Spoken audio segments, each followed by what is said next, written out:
করেছো, তোমাকে কিভাবে পবিত্র করি, তোমাকে কিভাবে পবিত্র করি? পাপটা কি ছিল? ওই ব্যক্তি বলছেন আল্লাহর নবী আমাকে পবিত্র করেন, আল্লাহর নবী আমাকে পবিত্র করেন। তুমি ফিরে যাও, আল্লাহর কাছে ক্ষমা ভিক্ষা চাও।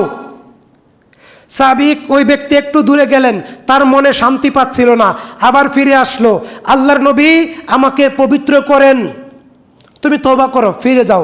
ফিরে গেল, আবার চলে আসলো, আল্লাহর নবী আমাকে পবিত্র করেন।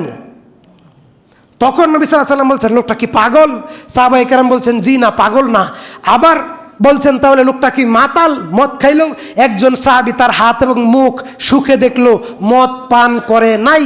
আচ্ছা বলো তোমার কি হয়েছে, তুমি কি পাপ করেছো? ওই ব্যক্তি জেনা করেছে।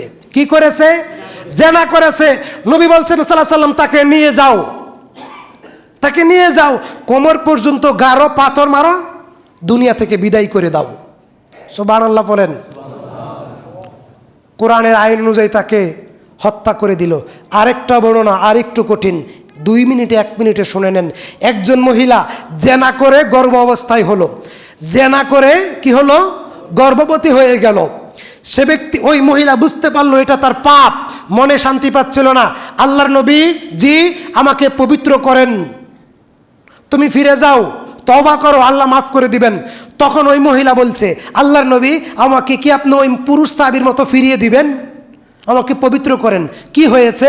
আমি জেনা করেছি, কোনো সাক্ষী আছে? জি না। বাড়িতে ফিরে যাও, তওবা করো, আল্লাহ মাফ করে দিবেন। ওই মহিলা মানতে নারাজ। ওই মহিলা বললেন আল্লাহর নবী আমাকে পবিত্র করেন।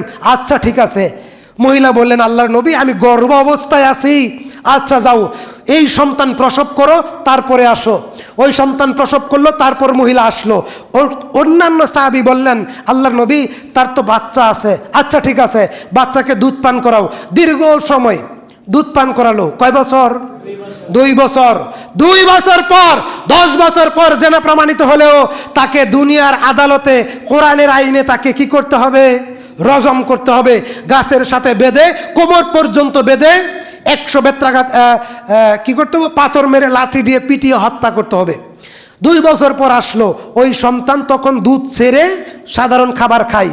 তখন কি করলো আল্লাহর নবী?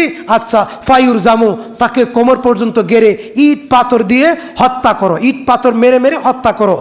তখন একটা বড় ধরনের একটা ইট ওমর রাদিয়াল্লাহু আনহু মারলেন, আর তার মুখ ভেঙ্গে, সেই পাথরের আঘাতে তার মুখ ভেঙ্গে, মুখ থেকে রক্ত